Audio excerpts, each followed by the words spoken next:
A very warm welcome to our esteemed participants for today's webinar by Futurescalex. Today's topic is data centers from molecules to megawatts and how advanced materials are driving speed, scale, and sustainability. My name is Pushant Pal. I am a practice lead for chemicals and materials at Futurescalex, and I'm pleased to be your host for today. A quick housekeeping before we start. During the session, please feel free to post your questions in the chat box. We'll pick up a couple of questions at the end of the session, and we will come back to you with the rest of the questions. Let's give few seconds for everyone to settle in, and then we start.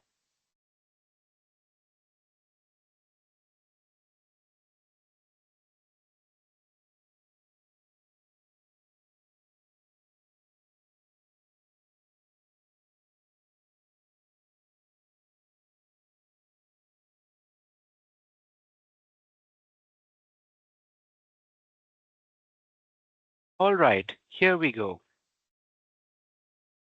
Let's start with a quick introduction of our company, Futurescalex.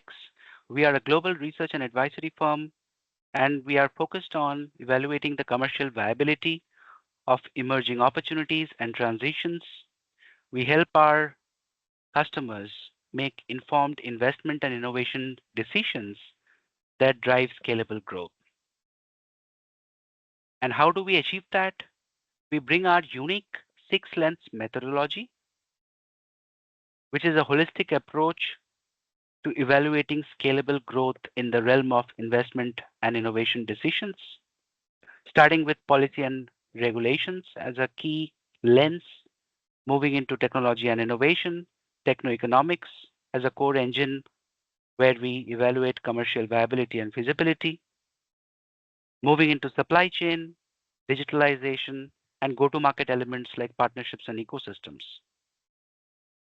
One of the unique features of our six-lens methodology is the interconnectedness of the lenses, which helps us translate the market and policy signals into actionable business strategies for our clients.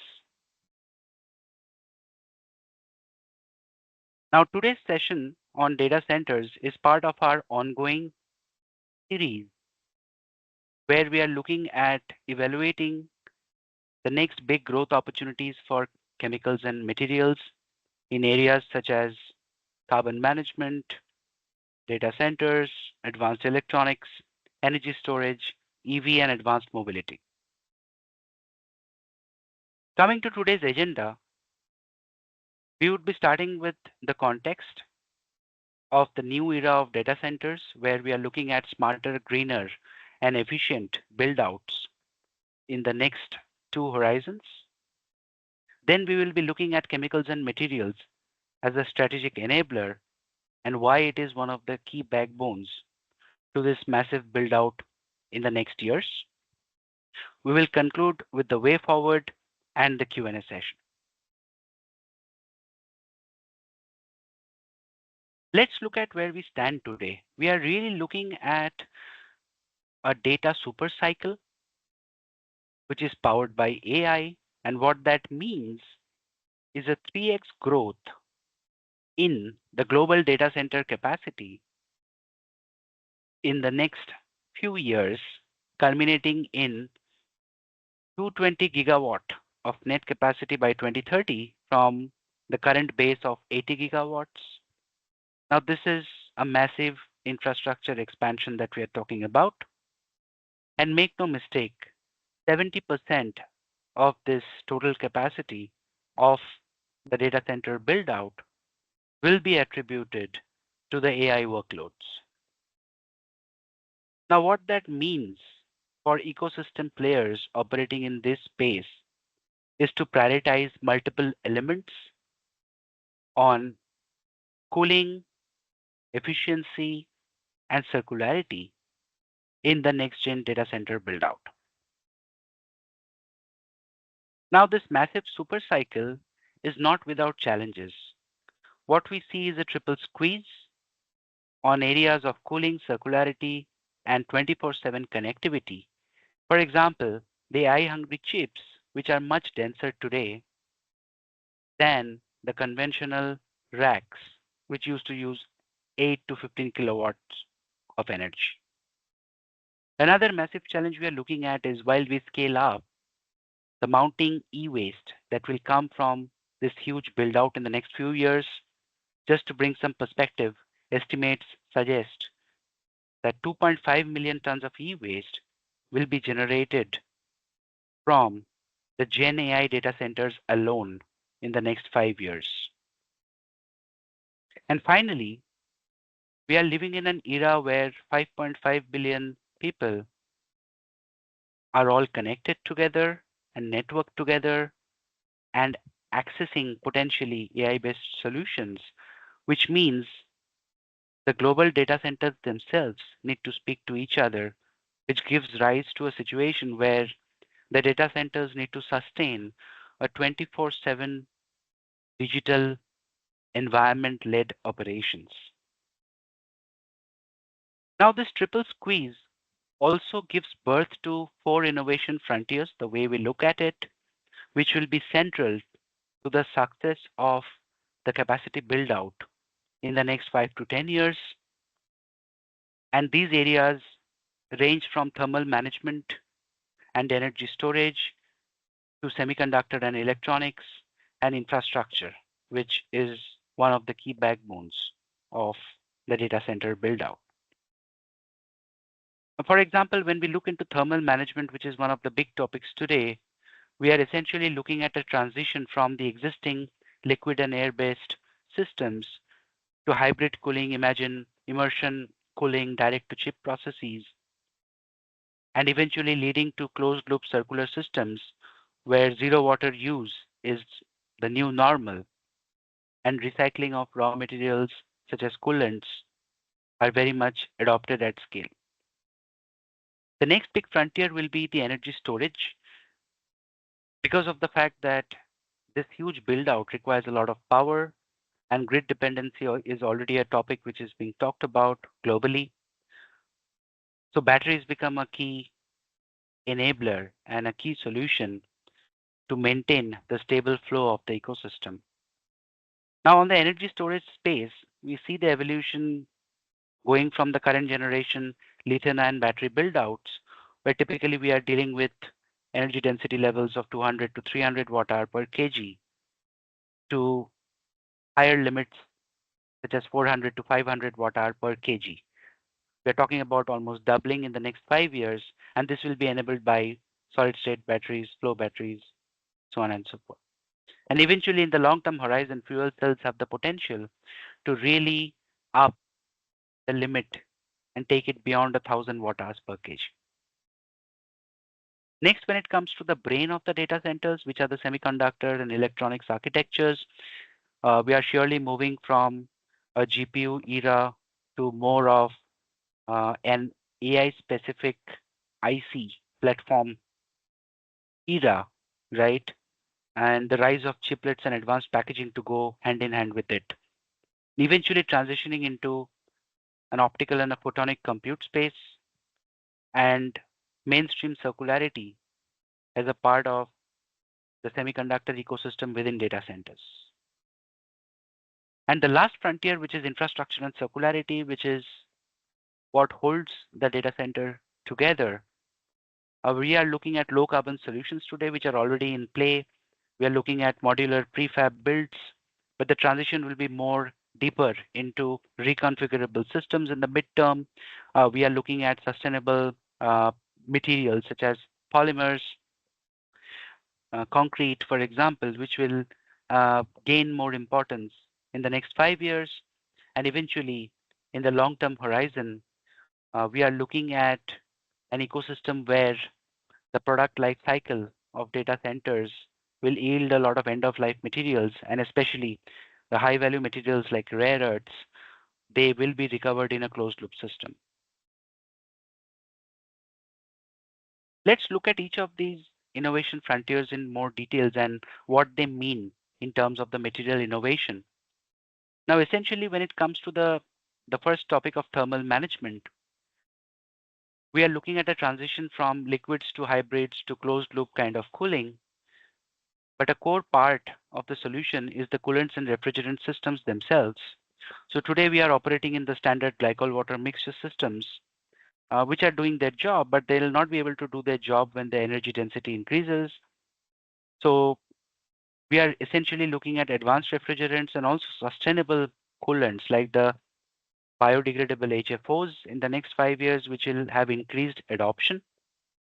And we are also looking at dielectric immersion fluids, whether it's the PO based or the mineral oil based or the silicone based, which will take care of a lot of the emerging needs that need to be fulfilled in terms of the dielectrics, the thermal stability, the low toxicity, and the environmental impact.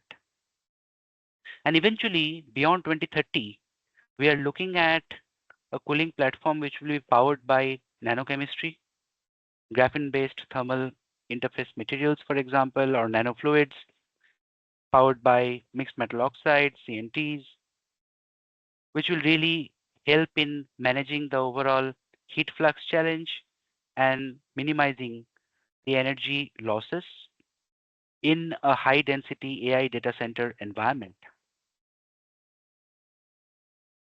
In the midterm, phase change materials will also play a key role to complement the role of coolants and refrigerants. We are essentially looking at a mix of organic as well as inorganic phase change materials and also advanced engineered PCMs, which will take care of a lot of the latent heat exchange in the solid liquid phase interactions in the temperatures that we are operating in. Moving to the next innovation frontier, which is on the energy storage and backup, essentially increasing the energy density is one of the key themes that will go deeper and deeper from the 200 watt hour per kg to potentially more than 1000 watt hour per kg in the 2030 plus horizon.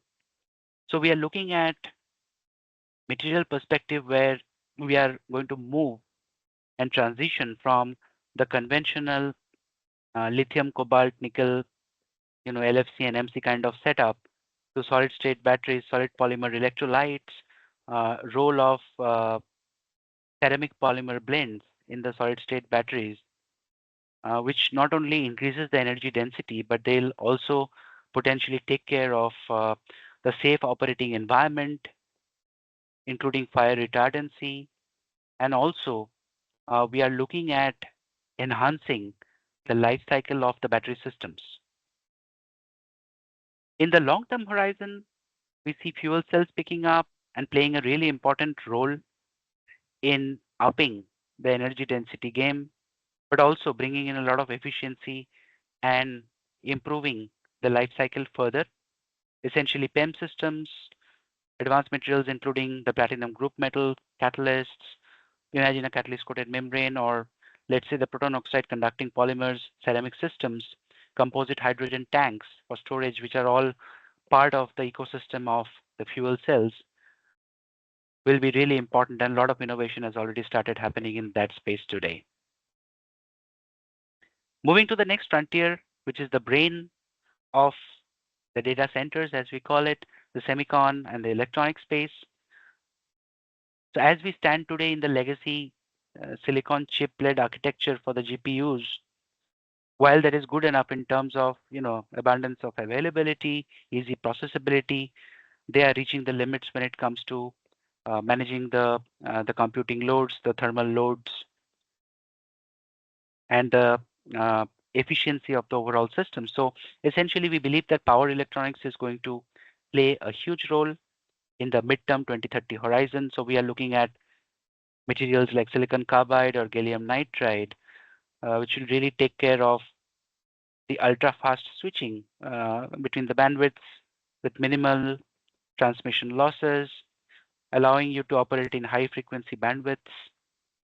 And also these systems become more and more compact and energy efficient. And the chip architecture beyond 2030 will really be powered by the 2D era, graphene MOS2, So we are looking at heat dissipation and more importantly tunable electronic properties, right? Which will not only improve the operability of the chips themselves, but also minimize losses and optimize the power use. What will also be important will be the interconnects and the contacts part of the semicon electronics ecosystem, where today we already have precious metals or resin, silicones, graphites, etc., which are taking care of some of the durability aspects, some of the thermal conductivity aspects. But really, the interesting step in the next phase of the journey will be the silicon photonics, for example, which really changes the game when it comes to the high bandwidth of transmission over long distances. So imagine 800 Gbps will be a thing of the past, right? And will be just a small starting point. And eventually, in the long term, we are also looking at nano-based wafer scale and 3D platforms, which will also have elements like indium phosphide, and they will truly help in integrating high performance packaging with the main chip architecture. Coming to the last but not least, innovation frontier, which is on the infrastructure. And the core theme here is achieving scale with sustainability. So today we are already looking at low carbon solutions such as low carbon concrete or sustainable steel, for example, coming from the EAFs. But this will go further deep in the next 5 years. Geopolymer based chemistries, alkali activated chemistries, coming into the low carbon concrete space, for example, or really the hydrogen DRI steel taking off, role of biochar powered steel, taking mainstream, but also the high performance polymers ecosystem. We expect it to become more and more mature, not only in terms of the bio-based offerings, but also in terms of the closed loop polymers, which are a core part of the infrastructure in the future. Beyond 2030, when the life cycle of the data centers mature, we are also looking at recovery of high value materials such as rare earths, from magnets, electronic components like PCBs, uh, connectors, wires, right, and battery materials, which will be part of a self-sustaining ecosystem, which will truly uh, cement the scalability of the data center build out in the long term. Now, this of course means that the value chain and the ecosystem of data centers themselves is evolving quite a bit. So we see a very complex structure in terms of the four innovation frontiers, starting from thermal management to infrastructure. And these are by themselves specialized value chains. But on the other hand, we also see verticals like materials, subsystems, integrators, and hyperscale end users all coming together. So essentially, it's a convergence of a chemicals and materials ecosystem with an electronics and electricals ecosystem with a kind of AI and infrastructure ecosystem. So that's really complex. And what we truly believe is as the ecosystem keeps on maturing, you will see more and more blurring of the lines in this metric structure of the innovation frontiers. And let's say a material player with a subsystem player and integrators like an ABB or Siemens, and all are part of eventually the structure that is being used by the hyperscalers like AWS and Microsoft.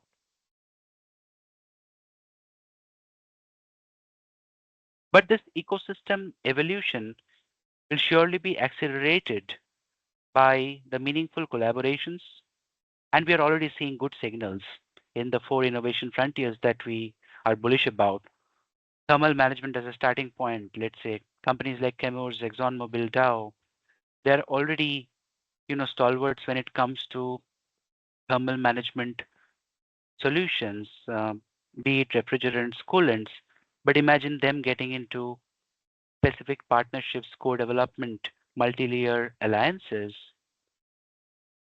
to carve out the future in terms of innovation, but also lock in the kind of revenue potential with the downstream players in the ecosystem. When it comes to the energy storage and backup, again, battery is a key theme here. So various types of partnerships are emerging in the market.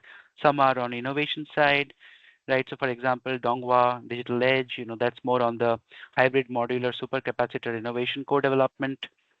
Whereas, the Tiamat example and the partnership is more around the supply chain. But imagine that's an exclusive partnership. So really, it's not about off the shelf and kind of product-based models.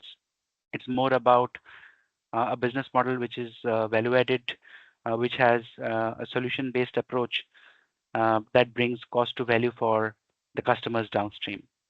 When it comes to the semicon and electronics, this is a space where one of the most interesting things is developments that are happening already from an end of life recovery of valuable components and materials in the ecosystem. So Microsoft Western Digital, partnership with Pedal Point, for example, that's the collaboration on the rare earth element recovery program for the future. And when it comes to the infrastructure and circularity, of course, no surprises. Areas of green steel, low carbon steel are gaining traction. So companies like SSAB, Rookie are already partnering with AWS, for example. One of the interesting collaborations is the one between Vertiv and Microsoft, which is based on the prefab mass timber solutions as a structural replacement to some of the usual concrete. And also Amazon Meta, Prognos all part of the Rocky Mountain Institute collaboration, which is to bring together concrete buyers who have an eye out for sustainability all in one place. Now, what does this all mean in terms of the journey and the road ahead in the next few years? Because we are really looking at a super cycle and that to a multi-trillion super cycle. So to us, the North Star for advanced materials and specialty chemicals ecosystem is to really build this material core driven by chemistry, which will help in the massive build out of the EI data center ecosystem era, looking at a massive capex cumulative $7 trillion expected to be invested till 2030. And we estimate that up to 10% of this 7 trillion opportunity will be directly in the advanced materials and specialty chemicals value chains. Now that easily means $100 billion plus per year of opportunity in the next 5 years. That's a massive number. Now the question is how to tap into that opportunity effectively. So we again truly believe that a product-based linear model will not work and will not help to scale. It requires a lot of collaborative business models, co-innovation, the role of digital engineering. Now imagine the typical qualification cycles in the data center realm would take about 3 to 5 years. Now the cycle times are reducing to 12 months, 18 months. So digital plays a huge role in accelerating the proof of concepts and taking the solutions from lab to large scale deployment. And the key to success will be defined not only by the innovation at an individual material and chemical level, but the kind of system level impact that the solution has, whether it is thermal efficiency, environmental impact, or reliability under this huge AI scale that we are looking at. With that, we come to the end of today's session. And now is the time when we'll take up a couple of questions from our audience. So let me pick up the first question. Okay, so the first question is, out of the 4 innovation frontiers, which one is the most critical from a CNM perspective? So that's a good question. The answer really depends. So from the perspective of the short term today, we believe that thermal management is definitely the big one, because of this massive scale and the dense compute. Heat is the biggest challenge today, but that does not mean that the other innovation frontiers, take for example, the storage of energy or the semiconductor revolution or the circular build out of infrastructure, those are less important. No, they are not. It's just a question of timeline. We believe that thermal management is the first domino to fall, and there is a lot of activities going on there because that's the most pressing issue. But really, all the four innovation frontiers work in an overall system of data center build out. And once the first domino of the thermal management falls, the others will pick up very quickly. Let me pick up another question for today. Okay, so this question is on what is the practical solution for CNM companies to tap into this huge multi-billion-dollar opportunity in the next few years? Again, as I said, we believe that a linear business model, a product-driven business model will not work and will not help companies to tap into the true growth potential. For example, we were recently at the K show in Düsseldorf, which is the largest plastics and rubber show on the planet. What we clearly see is that the advanced material solutions exist and there is enough R&D and innovation going on, so there is no problems there. The true challenge is in understanding the signals downstream and bringing in all parties together in a collaborative approach, which creates and locks in the value of the solution. So definitely co-innovation, one of the important things to look at how the solution delivers system level value in terms of addressing key issues of thermal management, energy efficiency, dense computing and stability, and of course, sustainability of the overall infrastructure.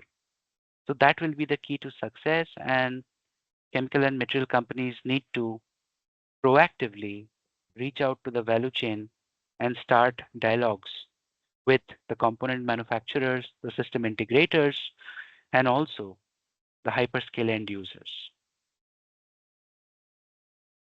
Fantastic. With that, we stop here for today. We'll come back to you with the rest of the questions in the next few days.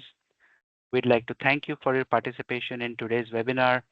Do not hesitate to connect with us at futurescalex.com and look forward to seeing you again in our next session. Have a wonderful day ahead and see you next time. Bye-bye.